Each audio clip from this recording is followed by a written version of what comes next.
Light Media presents the Second Generation Talk podcast, a podcast by the second generation for the second generation. Welcome to the Second Generation Talk, a podcast by the second generation for the second generation. I'm your host, Shreya Parajuli. Our title sponsor is JDM Title LLC and Spring Hill Real Estate, Realtor Ram Mishra. Our media sponsor is Nepal Talks, Ananta, Nepal, North Carolina. Our mortgage partner is One Mortgage Inc., Devdas Rajbahak, and our insurance partner is State Farm, Nirmal Atria. All right, and today we're talking with Shuvam Pokharel, an artist and cybersecurity student at George Mason. So we'll kind of go into your journey with music, school, family, all that fun stuff, and then things we don't typically talk about, like relationships, identity, doing what you love. So we'll see about the relationship one. Okay, that's fair enough. So I guess, Shuvam, how are you doing? I'm good. How are you, Shreya? I'm doing well. I'm really excited to kind of hear about your journey, the things you do. I think it's very cool. So I'm excited to share. I'm glad to be here. Awesome. So I gave a very brief introduction about you, but is there anything you want to share with your audience about yourself, who you are, a little tidbit? Hi, everybody. I'm Shuvam, or Shuvam, and I came here from Nepal about 12, 13 years ago. I think it'll be 13 this summer.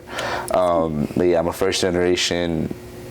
Am I first or second? I guess we kind of second. The cusp, you know. Yeah, the cusp. Yeah, let's say that. That's a good word. I like that. The cusp. I'm at the cusp of that, and yeah, I go to George Mason and make music, like she said, and yeah, that's about it.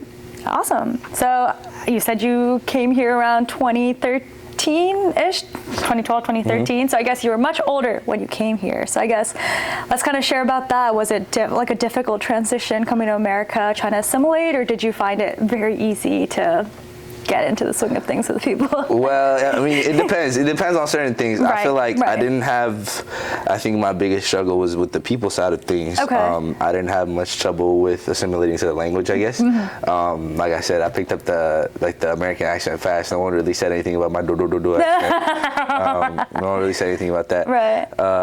And I can't even hear it, so.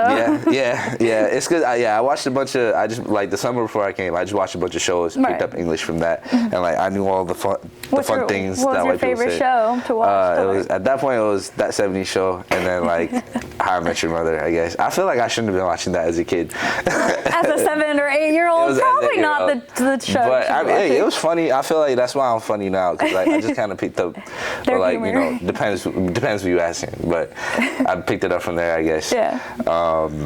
But I think I had a more difficult part with the people side of things, assimilation-wise, because even the kids here, their demeanor was way more unfriendly. And I just I'm a fourth grader. What do I know about? I don't know anything about cultural differences. Yeah. So I'm just trying to make friends of how I always did. Right. Didn't work out. Didn't realize really what was going on until 10th, 11th grade. I think I fully deeped it, and it became easier in 12th grade because I was going to say college, but I remember I had to write my college essay in 12th grade. That's what I wrote it about. Okay. Like the culture shock, I guess. Yes.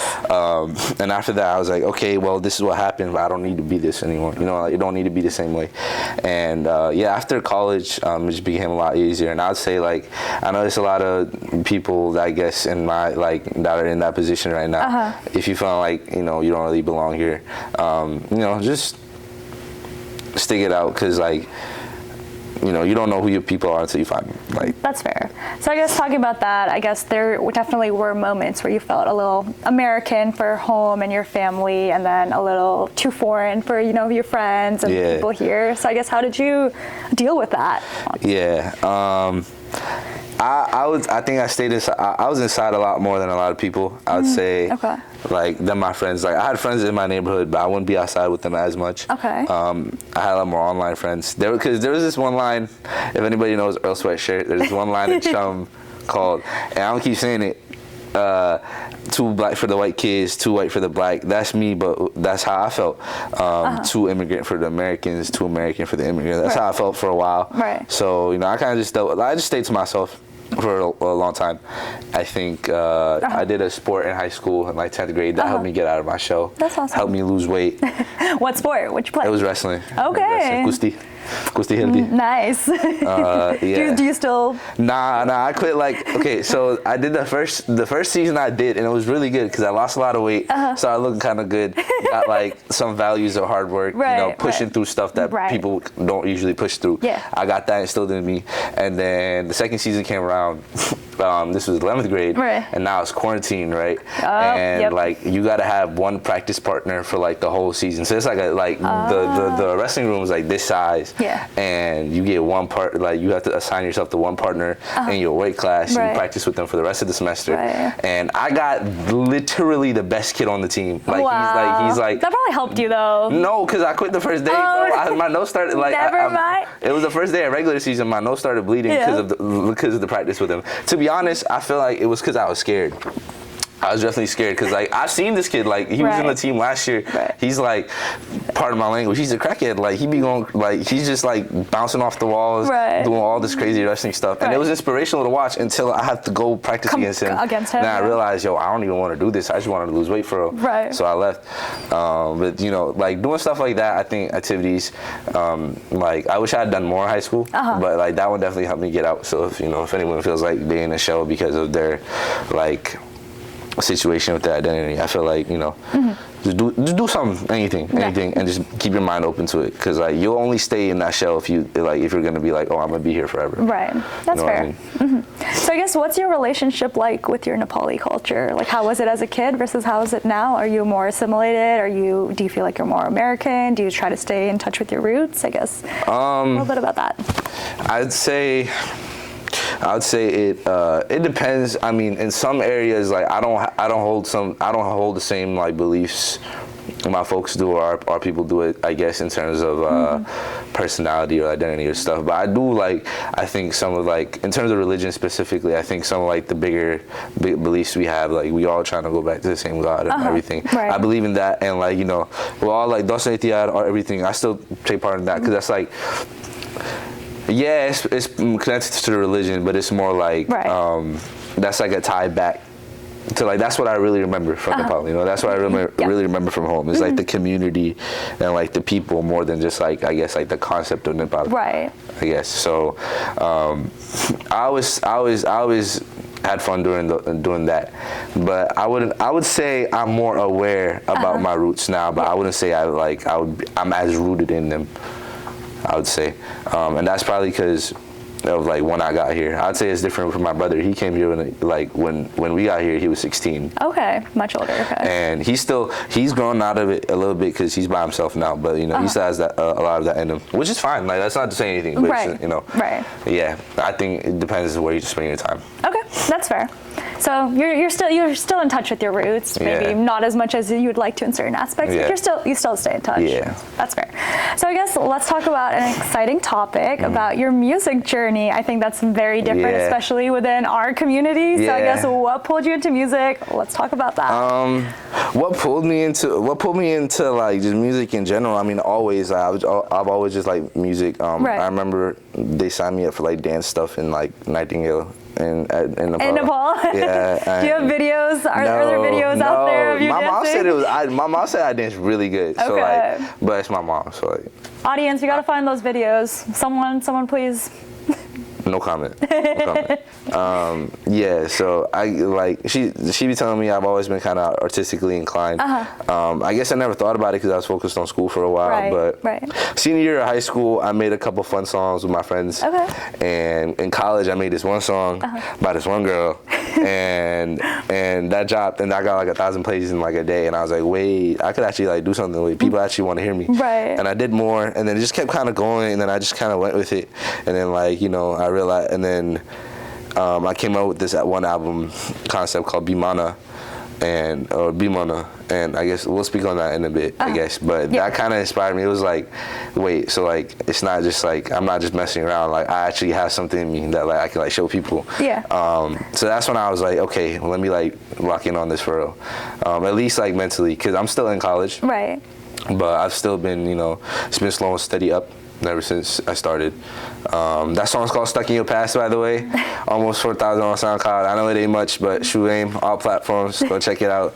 You know what I mean? There you go, self-promote. We need that. So everyone listened to it. So I guess, was that the defining moment where you're like, this is something I love and I want to continue doing? Or what was the defining moment? Yeah, it was like, it was a certain feeling, like, because that was the first time I took it to get engineered by somebody, somebody like professional. Like, I posted on the Mason story, I was like, who makes music? I need somebody to like engineer my stuff. Right. And I met this dude, his name is Jacob. I knew him as Caffeinate at the time. That's one of my closest friends now. Love that. But yeah, he was like, yeah, I'm mixing engineering stuff. Apparently he'd been doing this since middle school. Oh, wow. He lived in Manassas. He was like 40 minutes away. I just pulled up to his house. And he mixed it. And like, we recorded some other stuff. And like, you know, he kind of showed me how to navigate my vision. And ever since that, it's just been like, you know, it's been up. And he's still there. That's awesome. Like, you Is he know, still like, supporting you today? Yeah. I mean, that's my, like, you know, like, it's not even a question. That's my boy. We've gone through some stuff. We've had some troubles. But, you know, when I first start performing, I want him like doing like the stuff on the computer and stuff. Awesome. If he wants to. Right. Because he also makes music. Okay, gotcha. So yeah, like. Would you guys collab? We do. We have songs together. They just ain't out. Some of it's my fault. Some of it is just a matter of time. Yeah. That's awesome. I guess people will be on the lookout for that. I guess, taking it back to your family and the community, like, have they always been supportive about your music? Have you had like trouble like having people see that, you know, music is not like a distraction from like studies and education and things you want to do, or did you have to like fight to have? Well, I mean, at first it was a fight with myself, right? Okay. I got over that pretty quick. I know what I want. That's what I want. Right. And then it was my folks. My dad was supportive because he sings by himself a lot. That's awesome. And I feel like he's a really good singer. I feel like I get the talent, like the talent from him. Yeah, or he'll just hear stuff. He'll just start drumming like rap songs, like underground rap songs. People, you know, like people our age, in our demographic, they don't even know, because like I listen to like super like, you know, random stuff, and he'll just start like drumming along to it or humming along to it. I'd be like, okay, so like you bought it for real, and that's where I got it from. That's awesome. And yeah, but my mom always supports it too. But it was a thing of making them realize it's not just a thing outside of college I'm doing. Like, you know, this is the main goal, and this college degree is a means to that end. You know what I mean? I think they're aware of it now. But you know, it was just like a lot of the same arguments for like over time. Over time, I think it's how you move with what you want to do. Right. Because it was like before, it would be like I might try to defend it, be like, yeah, I'm an artist, and like, what are you gonna tell me? Right. You know, I'm gonna do this. But it's like, you know, now it's just a part of me, and when you can walk with that, things will kind of move in your like way with it. You know what I mean? Yeah, that's fair. So I guess you chose cybersecurity kind of just out of practicality, just to at the start, because when I was going into college in school, like, you know, I took cybersecurity classes since like high school, because I was like, okay, this will make me money, and like, I don't know what I really want to do, but like, you know, I'm cool with computers still. Like, I'll be content with it if I don't know what I, you know what I mean. But I know what I'll be like actually happy with, so I'm not going to be content with content. Okay, that makes sense. That's fair. So I guess, do you feel like you have any regrets picking cybersecurity? Would you do something else? You know, like I know you're doing music, but like if you had to pick, maybe if I decided the music stuff, if I like realized the music stuff before college, I would have gone into like audio engineering. Okay. Or like philosophy and like psychology or some stuff like that, because outside of music, that's really like what I'd be on. And like people would be like, what are you smoking? And nothing. Like, do you guys need to be not sober to think interesting thoughts? You know, but that's, you know, I'm just in my water. Nothing more than that. That is fair. So I guess, what piece of advice would you give someone, you know, trying to pursue maybe a creative passion? They don't know where to start, but you know, what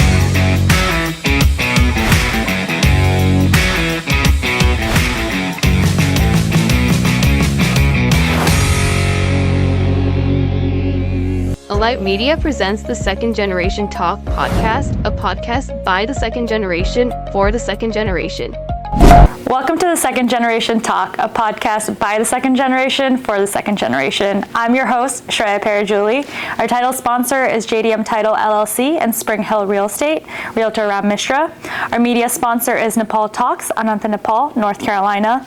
Our mortgage partner is One Mortgage Inc., Devdas Rajbahak. And our insurance partner is State Farm, Nirmal Atria. Just start, bro. Just start. Like, honestly, if you sense you have something in you, you can like create and put onto the world an idea that wasn't there before. Just do it, because you're doing the world a big favor with that. And you know, I guess I'm just kind of repeating stuff my like people I look up to say, but you know, that stuff stuck with me. Right. So, and it's real. Like I be putting it in practice, and it's a feeling in my heart. Like, wait, this is what they meant. Okay, I get it. Right. You know what I mean? But it's hard to get there because of societal family expectations. Especially, I feel like for our community, the people that watch this channel, I feel like creative pursuits aren't as encouraged at all. Right. I'm very lucky to have parents that encourage it, but I feel like it's not encouraged. But I feel like at the end, if you have that, it shouldn't matter. It shouldn't matter, because the more you're hiding that in yourself, the more you're making yourself miserable. I feel like you don't want to be miserable. Don't be miserable. Don't spend life miserable, man. Because at the end of the day, you're living life for yourself, so you should try to find something that brings you joy and happiness. You can think about your future, this, that, now, but if you're not thinking about the now, what's gonna matter when you get to that future? You're still gonna be just thinking about the future. You're gonna spend your whole life thinking about the next thing instead of what is right now. And that's something I feel like it's just like imbued in brown, like not brown, but like any like cultures that, you know, value like work and like status and like, you know, anybody that's imbued, and it's something you got to break out of mentally, and it's hard because it seeps down into everything we do. Everything we do, you know, you can't do one thing without thinking of the next. Which is ironic because like Nepal is where like Buddha was born. That's his whole thing, is like being here now. No. That's fair. That is a very deep thought. So I think I think so. I think some of our viewers will be thinking a little bit about that. I know I will. So I guess looking back at younger Shuvam, is there anything you would have done differently to get to this point? Like younger as in like, what would you say? Up to you. Younger as a kid, younger a couple years ago, younger yesterday.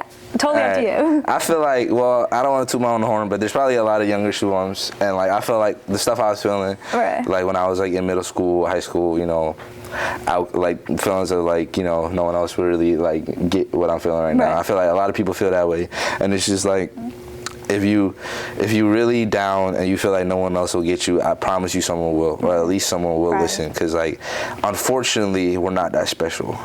There's a lot of people, but that can be freeing, because once you realize that you don't matter if you're special, this, that, you can just be you, and like, you know, that can end up being anything if you just realize that. And go outside, man. This internet stuff, yo, it's all smoke and mirrors. Go outside. I wish I was outside so much more. Really? I mean. Do you feel like technology has kind of hindered like the progress you could have made, or? I mean, I don't know, because I feel like I'm here now where I feel like everybody is here now where they are because of what they went through. So I'm not gonna say I regret it, but I feel like I wish I had spent more time trying to understand people, because I feel like in that, like especially in college, and we'll get into the relationship stuff.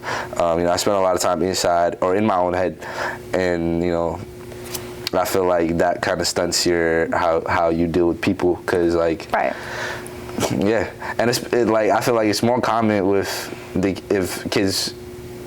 Like that was the age I'm talking about. The age they are right now is way more common. It's way more likely for that to happen, because like this, the social media stuff. It was like when I was a kid and I was like on that stuff. It's like a lot of people were online, but it wasn't like the norm. You know what I mean? Like now it's the norm. We're on our phones 24/7. Like the world is revolved around your phone. When I be online a lot, it's like, yo, go outside. You on your phone a lot. But it's like the opposite now. Please go outside. The sun feels really good. It feels really good. Get that vitamin D. Okay, let's talk a little bit about mental health. I guess, how do you deal with stress, especially with, you know, juggling things with family, music, school, etc.? How do you manage that? Or is music your stress? Well, yeah, I mean, the music in a way, it's one place where I can be like me without expectation, anything, any other weight. You know what I mean? And you can kind of hear that in some of my songs. And my friend Jacob, he tells me that he can hear it when I'm recording with like a weight on me. You know what I mean? It feels less genuine. So I feel like, yeah, music is outlet for that. And I feel like as of late, I've been like there's just been no weight. I'm just not thinking about anything but what I'm doing in the moment. And my sound's kind of all getting, it doesn't sound the same, because like I do a lot of different things. But my sound is like, it's like a certain quality, a certain energy is always there now. And it's like, it's kind of surreal to listen back to, because like, this is what it feels like when I'm listening to like people that like are big, you know what I mean? And I think that's important. So yeah, I think it's important to have an outlet like that. I think physical health is also very important for mental, because I remember I started going to the gym consistently like 2021, and it's still been consistent till now. And the last 2 years, it's like I barely like went up in weight. Like I know there's a lot of brown gym bros out there. I feel you guys. Once I hit 225 on the bench, I've been doing the same weight since, because the gym is like a space I have outside of music that's like, you know, I can just kind of release and let everything go. But I think a lot of brown boys, like boys especially, I feel like we really deny our mental health, like that it exists in the first place. And you should focus on it. Yeah, you really should, because, you know, I feel like a lot of their brown boy ego and toxicity comes out of the fact that we don't really listen to it, and we just kind of listen to like, you know, you just what push we through. Right. And like, don't show your emotions. Don't talk to people about But you know, people teach you that in context for like business to get successful in your career, or maybe like athletics, but like that don't apply to like keeping your body healthy or your mind healthy. It doesn't apply there. You got to use different rules, different advice. You know what I mean? Be like that, I guess, if you got like a business you want to do, you have like a career path. I feel like that's where that mindset is valid. But like when you by yourself, you're around family, you got to make sure you're like, you got to talk to yourself nice. People normalize like talking to yourself bad, because if you talk to yourself nice, it's like you're being comfortable. No, like if you were if that voice in your head was another person that would be by you your entire life, would you want another person constantly talking down you all the whole? No, like, you know, be friends with yourself, because when you do, like, you're gonna go up more. It's gonna work in your own favor. You're holding yourself back. That's how I feel, and that takes a lot of like, I think it's a lot of stuff you gotta accept, and it can be hard too. So I feel like that's why, people like don't go through with it. You know what I mean? That's fair. All right, let's bring it back to music a bit. I guess I kind of want to give you free reign to talk about your music, any songs that you really want to share with the audience that really resonate with you. What's your faves? Just what you would like to share. I think that's a big part of you, so I want to give you the opportunity to shine with that. All right. I can talk about that. So I feel like the first thing everybody here should know about me in terms of music, if you haven't listened, go listen to Be Mana right now. I feel like that would be the song most suited for the EP I have most suited for this audience. And also, like, I think that's one of my favorite things I have out. This ring is kind of a symbol of that album. Oh, awesome. Yeah. That's one of my favorite things I have out. It's like a 5-song conceptual album, kind of detailing my mental health journey. Like I feel like everybody has cycles in their mental health. You ever seen that meme that's like, we're so back, it's so over, we're so back, it's so over. It's kind of like detailing that cycle, but like, you know, with actual thoughts and emotions and lyrics. And it's very psychedelic in nature, like the sound. And it's very, I would say, if you don't listen to like stuff outside of radio, or like just, you know, if you're just a casual listener of music in general, it will challenge you. Because I'm doing a lot of stuff people aren't used to. But, you know, that's how it comes out. And it's also like each stage of my mental health is also symbolized through some there's some Hindu themes in there. You know, like Satya, Tirtha, Dwapara, like those are the names of the songs, like the Nepali version of the songs. The middle one was called Moksha, because I couldn't fit all 4. And I was like, but this one feels like Moksha, you know what I mean? So yeah, go check that out. I think it's it's abstract, and it might be hard to get a grasp on, but at least like in terms, if you don't care about like the story, it sounds really good, bro. It sounds really good. The first one I feel like I should perform that. Like, do you want to share a couple of lines? Well, let's hear it. I said, मामुले भन्सिन्थ्यो कान्छोले गर्छ के परिवार भरि अन्तर्यामी परेछ. So, do I need to explain that? I mean, so my mom would like, you know, shout out my mama. I love her. She believes in me. Sometimes she can do too much, but I love her. And she always did believe in me. And I feel like that's been a superpower, because like when you have having your mother on your side is a big thing. Look at Kanye, for example. I mean, he wilding out now, but like his mother was like his, like, you know, his twin, like when he was first coming up. Yeah, so, wait, I completely lost my train of thought.